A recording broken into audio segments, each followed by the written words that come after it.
आपके दर्शन मात्र से और सत्संग के बाद वृंदावन में कहीं जाने का मन ही नहीं करता, कहीं दर्शन करने का इच्छा ही नहीं होती। आप हमारे लिए दिव्य और सर्वत्र। फिर भी ऐसा लगता है कि जब आप प्रत्यक्ष रूप से नहीं होंगे तब हम वृंदावन किनके दर्शन हेतु आएंगे? क्या तब भी नियमित वृंदावन आना चाहिए? वैसे जैसी किसका प्रश्न है? जैसी भावना आपकी, अगर ऐसी भावना परिपक्व हो जाए तो आपको लगेगा ही नहीं कि हमारे गुरु जी गए हैं या संत गए हैं, ऐसा नहीं लगेगा। क्योंकि ये शरीर भले चले जाए लेकिन इस शरीर के अंतर्गत जो परमात्म तत्व है वो तो कभी जाएगा नहीं ना। वो तो सर्वत्र व्याप्त तत्व है। जैसे गुरु तत्व है ऐसे ईश्वर तत्व है। गुरु तत्व को कहा गया अखंड मंडलाकारम व्याप्तम येन चराचरम। तो एक व्यक्ति के ढांचे में जो बैठा हुआ तत्व है, और ढांचा तो जा सकता है, वो नहीं जा सकता। और आप खास तौर से प्यार उसी से करते हैं, ढांचे से नहीं। ढांचा अगर आज है तो कल नष्ट होगा, पक्का नष्ट होगा। ये नाशवान है। लेकिन इसमें जो बैठा है वो अविनाशी है। अगर हम गुरुदेव को मनुष्य मानेंगे तो बहुत घाटा हो जाएगा। अगर गुरुदेव को साक्षात परब्रह्म मानेंगे तो उनका शरीर रहे न रहे, हम कभी गुरुदेव से विलग नहीं रह सकते। और गुरुदेव कभी मनुष्य नहीं हो सकते, मनुष्य कभी गुरुदेव नहीं हो सकता। हर समय गुरु यहीं बैठे रहते हैं आज्ञा चक्र में। कभी गुरु से विलग थोड़ी एक सेकेंड नहीं, हर समय यही आसन लगाए वो बैठे हैं। अगर हम अपना भाव ठीक कर पाए तो गुरु ब्रह्म है और वो कण कण में व्याप्त है और वो अविनाशी है और वो आपके हृदय में बैठा है। और जब तक आपको मुक्त नहीं कर देगा तब तक वो नहीं मुक्त होगा। सच्चे शिष्य का यही लक्षण है कि गुरुदेव में प्रबल आसक्ति कर ले तो सच्चे गुरुदेव उसको मुक्त करके ही ले जाते हैं पक्का। जब तक मुक्त नहीं करेंगे तब तक वो उसके हृदय में कैद रहेंगे और उसका काम बना के तब फिर मुक्त होंगे। महर्षि, आप 20 वर्ष बनारस में रहे और कट्टर उपासक रहे हैं, मतलब भोले बाबा और माँ पार्वती जी के। तो महर्षि, आपके कोई अनुभव जो हमारे साथ जैसे साधकों को? हम बस इतना ही समझते हैं कि अगर अनन्य हो जाए तो आगे का मार्ग अंदर महादेव जी खोल देते हैं। वो ज्ञान समुद्र है। बस साधक को चाहिए कि इष्ट के अनन्य हो जाए। हम कभी नहीं जानते थे वृंदावन, कभी ये सब ऐसे स्फुरित हुआ कैसा होगा वृंदावन। काशी में तुलसी घाट में बैठे हैं, बहुत बड़ा पीपल का वृक्ष है उसी के। अब ध्यान हमारा अलग है, एकदम स्फुरित होता है कैसा होगा वृंदावन। पहला स्फुरण ये कैसे हो रहा है। फिर मन में रास की जागृति कराई गई, फिर वृंदावन भेजे गए। अपने को जब हवाले कर दिया महादेव जी के, अब वो कहाँ ट्रांसफर करते हैं, कैसे पहुंचाते हैं, ये हमने देखा है, किया नहीं है। उपासक को चाहिए आराध्य देव का अनन्य होकर उनकी उपासना में अपने जीवन को बेच दे। एक भी वृत्ति अन्य न हो, वो अनन्य भाव से आराध्य देव का चिंतन होने लगे तो चमत्कार प्रकट हो जाएगा, जीवन दिव्य हो जाएगा। बस लगा रहे। अभी तो वृत्ति गई, हट गई, फिर आई, फिर हट गई, ऐसे हो रहा है। वृत्ति ऐसी हो जाए जैसे दीवाल घड़ी से सेल हटा ले तो सेकेंड मिनट की सब सुई ठप हो गई ना, ऐसे ठप हो जाए मन, वृत्तियां भगवदाकार, फिर कुछ शेष नहीं रह जाता, सब जागृत हो जाता है। तो अपने आराध्य देव के अनन्य होकर नाम जप करे, उनके अधीन रहे, वो सब ठीक कर देते हैं। महर्षि, हमारी एक संस्था है जो जरूरतमंदों को अनाज देते हैं, पर कुछ लोग हमें बोलते हैं कि आप इससे उनको कमजोर कर रहे हैं, इससे वो कुछ नहीं करेंगे। अतः आपसे प्रार्थना है कि आप हमारा मार्गदर्शन करें कि हम इस सेवा को कैसे सुचारू रूप से करें। ऐसे लोगों की बातें नहीं सुनते हैं, ये बहिर्मुख लोग होते हैं। उनको क्या पता कि कितने ऐसे हमारे भारत में जिनको चैन से रोटी नहीं मिलती है। क्योंकि गांव में वो दृश्य हमने देखे हैं। जो ऐसे लोग हैं उनका सहयोग करना चाहिए। कोई भी मनुष्य ऐसा नहीं कि कायर बन के जीना चाहता है। कई परिस्थितियां ऐसी होती हैं जिससे मेहनत करने पर भी वो अपने परिवार को सम्यक सुख सुविधाएं नहीं दे पाते। और यदि हम 4 लोग मिलकर के उनको सहयोग कर देते हैं, ये बहुत बड़ा सुकृत बन जाता है। ऐसे लोगों की बातें नहीं सुनते। जैसे कहते हैं ये भिखारी हैं, इनको क्यों देंगे तो ये ऐसे कायर बने रहेंगे। नहीं, कई ऐसे हैं जिनके शरीर काम नहीं कर रहे हैं, और अगर उनको आप कुछ भोजन या व्यवस्था कर देते हैं, वो भगवान के सहारे जी रहे हैं, तो उनके प्रति ऐसा नहीं। हाँ, कुछ ऐसे हैं जो इस तरह का नाटक करके व्यसन आदि करते हैं, उसमें थोड़ा ध्यान दे देना चाहिए। कुछ जरूरतमंद है, कुछ ऐसे हैं कि जो छल करके ऐसी लीलाएं करते हैं, नाटक करते हैं और फिर शराब आदि पीते हैं, फिर गंदे आचरण में उतरते हैं। उनको देख लेना चाहिए कि अगर ऐसे कहीं पाए जाए स्वभाव में तो उनका सहयोग नहीं करना चाहिए। नहीं तो जो दैन्यतापूर्वक अपना व्यवहार ठीक से करते हैं और उनका हम सहयोग कर देते हैं, वो सुखपूर्वक खाते पीते हैं, तो ये हमारा धर्म बन जाएगा, ये हमारी सेवा बन जाएगी। गुरुदेव, एक तरफ आपसे और कथाओं से सुना है लालजू अथाह कृपा समुद्र है, दूसरी तरफ वहीं हमारे लालजू का इतना कठोर रूप है कि छोटी छोटी सूक्ष्म गलतियों की अनजाने में बने पाप की इतने बड़ी बड़ी और भयानक नरक यंत्रणाएं क्यों देते हैं महाराज जी? नरकों की भयानक और कल्पों तक की पिता सजा। कितना प्यार करता है, लेकिन जब गलत मार्ग में चलने लगो तो लात, डंडा, घूंसा, थप्पड़ सब चलाता है कि नहीं चलाता। एक बच्चा किसी छोटी बच्ची से बलात्कार किया तो उसके पिता से पूछा कि तुम्हारा बच्चा पकड़ा गया, क्या दंड मिलना चाहिए? तो उसने कहा फांसी, इसके सिवा और कोई नहीं। मैं ऐसे नीच बालक को अपना पुत्र ही नहीं मानता। मैंने ये शिक्षा दी, मैंने ये आचरण कराए, जैसे आचरण उसने किया उसको फांसी की सजा मिलनी चाहिए। वही कृपालु पिता जिसने लेबरी करके मेहनत करके अपने बच्चे को बड़ा किया, वही फांसी की याचना कर रहा है, मेरे पुत्र को फांसी दी जाए। समझ पा रहे हैं? भगवान अत्यंत करुणामय है, लेकिन उनके विधान के विपरीत चलने वाले को स्वयं कहते हैं उनके लिए मैं कालश स्वरूप हूं, जो अधर्म आचरण करते हैं, पापाचरण करते हैं। पुत्र वही है जो पिता का अनुगमन करे, उनकी आज्ञा का पालन करे, उनकी आज्ञा के विरुद्ध चलेगा तो दंड का अधिकारी हो जाएगा। इसमें कोई संशय नहीं कि उनकी कृपा, उनकी करुणा अपार है। हाँ, एक चांस है, यदि हमसे गलती हो गई हम उन्हीं के पैर पकड़ लें कि पिताजी, दूसरा कोई बताए उसके पहले मेरे से गलती हो गई, अब आप क्षमा कर दीजिए, तो वो अपनी जान की ताकत लगा देंगे आपको बचाने के लिए। तो वो तो असमर्थ है, कानून उनकी ताकत को काट देगा। लेकिन हमारे जो हरि हैं, ये कर तुम अकर तुम अन्यथा कर तुम सर्वसमर्थ है, ये वास्तविक क्षमा कर देंगे। समझ पा रहे? महाराज जी राधे राधे। महाराज जी मैं 5वीं छठी क्लास से ही हनुमान चालीसा जी का जाप करता आया हूँ। हनुमान जी ने मुझे दिव्य दर्शन भी दिए हैं सपने में। लेकिन महाराज जी 1 जनवरी 2024 की रात आप मेरे सपने में आए। महाराज जी 2 घंटे तक आपने इधर ही मुझे अपनी गोद में बिठाकर एक छोटे बच्चे की तरह दुलार किया। महाराज जी उस दिन के बाद से मुझे आप ही दिखाई देते हो। क्या आदेश है महाराज जी? हमारे जो प्रभु है ना, वो कोई भी रूप धारण कर सकते हैं। तो देखो वही लीला कर रहे हैं, जो हनुमान जी है वही लीला कर रहे हैं। वो ये रूप धारण करके आपको ऐसे मिल रहे हैं, क्योंकि अगर हम गए होते तो मुझे पता होता। मेरे स्वामी कोई बिका हुआ जीवन है ना, तो वो रूप धर करके वो लीला कर रहे हैं। ठीक है, आप नाम जप करो और अपने को छुपाने की कोशिश करो।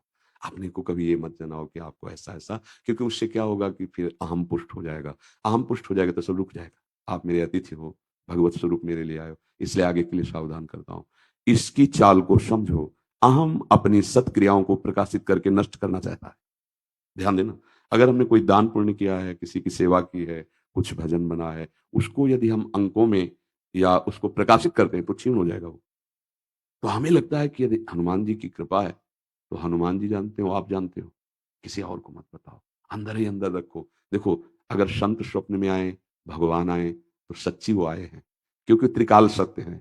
इसलिए हमें लगता है अच्छा स्वप्न आवे, संत महात्मा आवे, कुछ ऐसा दिव्य हो तो छुपा लेना, उसको मत कहना, तो वो आगे बढ़ता चला जाएगा। कोटा कहीं होगा जहां बच्चे पढ़ते हैं, और ये हम सार्वजनिक रूप से बहुत बार प्रार्थना की है कि बच्चों से मित्रवत व्यवहार करें। फेल हो गया तो उसको डांटो मत, उसको आंतरिक शब्दों का टॉर्चर मत करो।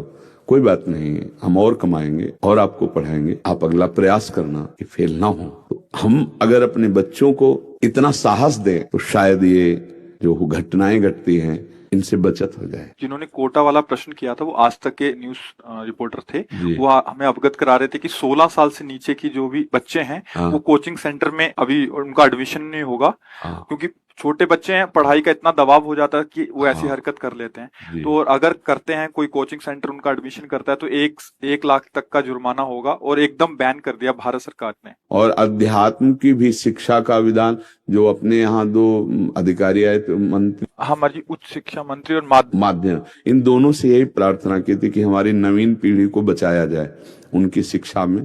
तो हमें लगता है कि अगर विद्यालयों में थोड़ी देर के लिए ये आध्यात्मिक शिक्षा दी जाए तो बहुत परिवर्तन हो। हमारी तो एक वृंदावन की निष्ठा है और दूसरा शरीर अस्वस्थ है। नहीं तो हमारे मन में उमंग होती कि अगर हम हर स्कूल में जाकर और 10 मिनट समय मांगे और अपने बच्चों से मित्रवत बात करके उनको समझाएं तो बड़ा परिवर्तन हो। महाराज जी, अगर नाम जब चलता रहे परंतु इस जन्म में परमात्मा की प्राप्ति न हो तो क्या अगले जन्म में वहीं से शुरुआत होती है? ऐसी कल्पना क्यों करते हो? पहली बात तो ऐसे हमारे करुणा निधान प्रभु का नाम जपे, फिर ये बात आगे के लिए रखे कि पता नहीं इस जन्म में कल्याण होगा कि नहीं, ऐसा सोचे ही क्यों? अगर किसी अपराधवश, चूकवश उसका जन्म होता है तो महाभागवत होकर ही जन्म लेगा। जितना उसका भजन है वहीं से उसका भजन प्रारंभ होगा, और वो ऐसी जगह जन्म नहीं लेगा जहां भक्ति का ह्रास हो जाए। ऐसी जगह जन्म लेगा जहां श्री संपन्न और महान परम पवित्र वातावरण, भगवत भक्ति अनुष्ठान की उन्नति जहां से हो, ऐसी जगह भगवान जन्म देते हैं। अगर 1 लाख नाम जप किया तो ऊपर से शुरू होगा, 1 लाख के ऊपर से। महामहिमा में भगवान ऋषभ देव जी के पुत्र भरत जी महाराज भगवान की प्राप्ति के लिए परिवार, राज्य सबका त्याग करके गंडकी नदी के पावन तट पर भजन कर रहे हैं। दयावश एक हिरन के बच्चे को बचाया और उसमें ममता हो गई, चूक हो गई और ममता कर बैठे। हिरन में तो अगला जन्म हिरन का हुआ, पर हिरन के रूप में भी वो भजन ही करते रहे। अविनाशी भजन का ऐसा प्रभाव कि हिरन के रूप में भजन में जो त्रुटि हुई थी भरत जी के रूप में, वो पूरी कर ली, और अगला जन्म ब्रह्मबोध संपन्न महापुरुष ज्ञान की 5वीं भूमिका में जड़ भरत जी के रूप में प्रकट हुई। वहां कोई साधना नहीं करनी पड़ी। हमको तो प्रभु के धाम जाना है, प्रभु की सेवा में जाना है, ऐसा। तो हम कहते हैं ऐसी आशा ही क्यों रखे, हम साक्षात इसी जन्म में प्रभु के पार्षद बनकर उनकी संग सेवा में जाएंगे, ऐसी आशा रखे, फिर प्रभु के आगे की बात वो जैसा चाहे वैसा करें। समझ रहे हैं आप? अभी भी आपकी इस बच्ची में बहुत आलस्य है, जिसकी वजह से दिनचर्या का निर्वाह नहीं हो पाता, नाम जब भी प्रतिदिन उतना नहीं बन पाता। गुरुदेव, बिना कोई नियम और दिनचर्या के भगवत प्राप्ति नहीं हो पाएगी। हम भगवत प्राप्ति को इतना सस्ता, इतना साइड में समझ लिया कि हम आलस्य करें, हम प्रमाद करें, हम कोई नियम न धारण करें, कोई संयम न धारण करें, तो आपके अंदर लालसा ही नहीं जागृत होगी। भोग और ऐश्वर्य में जिसकी चित्तवृत्ति अपहृत हो चुकी है, उसके हृदय में ऐसा निश्चय ही नहीं होता कि मुझे भगवत प्राप्ति हो। मेरी समझ में तो नहीं आ रहा कैसे ही हो जाएगी। हाँ, हम कह रहे हैं ऐसे ही हो जाएगी तब जब हमारे अंदर आग लग जाए भगवत प्राप्ति की। पर वो आग लगेगी नाम जप करने से ना। अगर हम निरंतर नाम जप नहीं करते, भगवत समर्पित भोजन नहीं पाते, भगवत समर्पित जल नहीं पीते, सारे कर्म भगवत समर्पित नहीं करते, भगवत लीला कथा नहीं श्रवण करते, एक लिमिट, हमारा नियमित समय, इतना सोना, इतना हमें खाना, इतना हमें क्रिया करना, ऐसे ऐसे रहन, आपका जब तक दिनचर्या और संयम नहीं है तो इंद्रियां बिखरी हुई है, मन बिखरा हुआ, तो भगवत प्राप्ति किसको करनी है? तो देखो, हम लोग अभी कहीं राजी हैं। ऐसे हम भगवत प्राप्ति चाहते हैं कि मनमानी को भोग भोगते रहे, थोड़ा बारा नाम वाम जप ले और ऐसे ही भगवान कृपा करके मिल जाए। तो देखो, ऐसे तो मिलते नहीं। पक्की बात समझ, जब तक हृदय में भगवान के लिए व्याकुलता नहीं आ जाती और रोना प्रारंभ नहीं हो जाता कि अब जिया नहीं जा रहा, तो वो कहीं और नहीं, आपके अंदर ही है। पर चाह इतनी जोर की भी उस चाह में कोई और चाह ना हो। समझ पाए सके? महाराज जी, हाल में ही कानपुर IIT, जो देश का प्रतिष्ठित शिक्षण संस्थान है, पिछले 1 महीने में 3 छात्र छात्राओं ने डिप्रेशन की वजह से अपने शरीर को नष्ट कर लिया। आप गलत आचरण में उतर गए तो आपकी बुद्धि की क्षमता घट गई। आपका फेल हो जाना, एक दूसरे का उपहास करना, घर से डांट पड़ना, कई कारण ऐसे उपस्थित हो जाना जिनसे बुद्धि की क्षमता निर्णय करना बंद कर देना और ये आना कि सब झंझटों से मुक्त होने का एक उपाय, शरीर छोड़ दो। देखो, आधुनिक पढ़ाई पढ़ते हुए भी ना विनय है, न सभ्यता रही, न संयम आ रहा है, न बुद्धि पवित्र हो रही। सुंदरता की रक्षा शरीर की हो रही, पवित्रता की नहीं। बुद्धि बहुत प्रवीण हो रही लेकिन गलत ढंग से, गलत मार्ग में। और खुले मन से हम जो चाहें वो कर सकते हैं, वो कैसे उन्नति को प्राप्त होगा? कभी फेल हो जाने पर, कभी ब्लैकमेल करने पर। कोई तुमको ब्लैकमेल कर रहा है, कोई दबाव डाल रहा है, कोई तुम्हें भ्रष्ट आचरण सिखा रहा है, कोई तुम्हें फांस रहा है, तो अपने माता पिता को हम बता सकते हैं, वो हमारे सच्चे हित ऐसे हैं। और माता पिता को भी चाहिए कि 14, 15, 16, 18 वर्ष के बच्चों से मित्रवत व्यवहार करें। जो भोले भाले होते हैं, नादान अवस्था होती, फंसा लेते हैं, इसके बाद उनको अर्थ आदि के लिए या उनके तन की व्यवस्था के लिए उनको बहुत लाचार करते हैं। अब वो बच्चे हार जाते हैं। इसीलिए हम कहते हैं माता पिता को, ठीक है उनको सांसारिक शिक्षा तो दो ही, पर आध्यात्मिक शिक्षा भी दो। चाहे 24 घंटे में 10 मिनट ही करो, पर भजन जरूर। अगर 10 मिनट भी करोगे तो 24 घंटे को आपको बचा लेगा।